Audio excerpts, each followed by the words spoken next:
Okay, so the first book I'm going to read is Ice is Nice, and it's about North and South Poles. Snow on land near here can pile up quite thickly, forming ice caps and glaciers that do not move quickly. In this case, I'm going to be talking about glaciers, and children can see.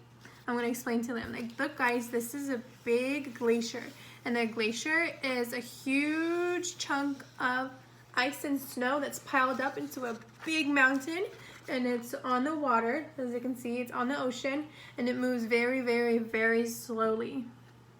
Okay, then next we're going to move on to icebergs are big and a danger to ships.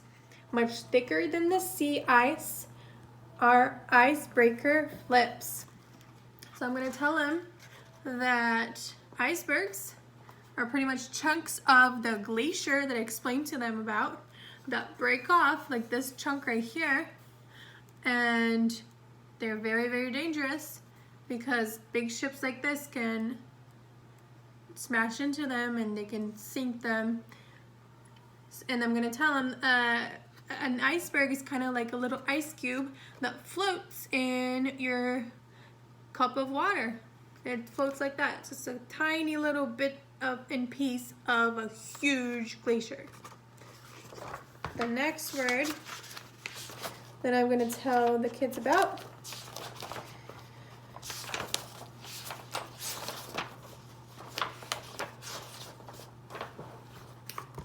is this one. This place can get lively, it's true, mark my words. When the caribou come by the thousands in herds, they've come many miles, it's called migration.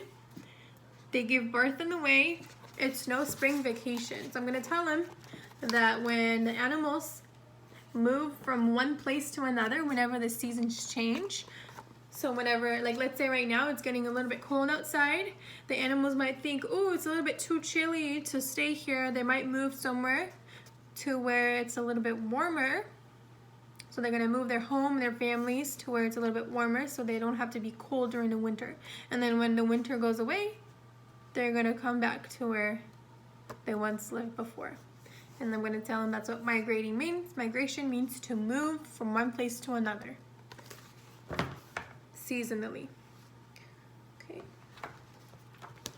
Next, I'm going to move on to my expository text. The Magic School Bus presents polar animals. And I will be introducing other words.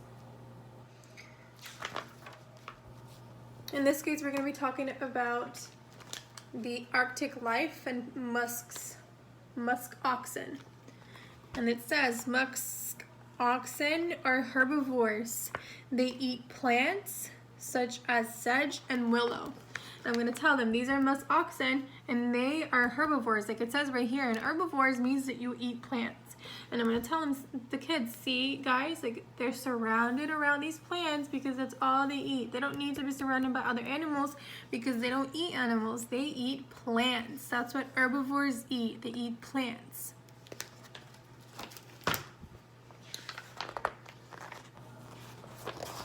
Then I'm going to move on to some penguins. And I'm going to tell them the penguins make oil in its body. This covers the bird's feathers and makes them flat and waterproof. The word I'm going to be introducing is waterproof. And I'm going to tell them, you see how these penguins are jumping into the icy cold water?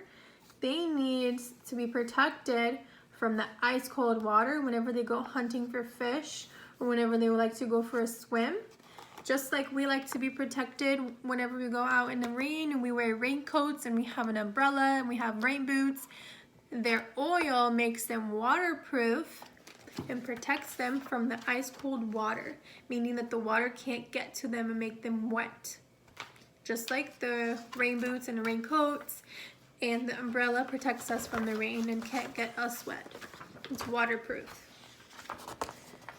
Then the next word I'm going to tell them is about the fizzle fact that male giant petrels are scavengers that feed on dead seals or whales. Most often they eat animals that have died already, either during a fight or from starvation. So I'm going to tell them that these birds right here, they are scavengers. And the word scavengers means that you look for food that nobody else wants. Like they said right here, they look for dead animals that have either starved to death or have lost a fight.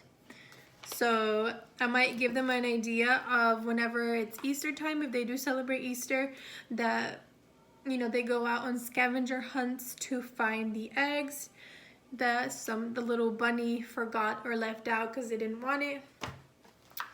So to scavenge and to be a scavenger means to look for or to find things or animals in this case that are dead and that nobody wanted. And that is that.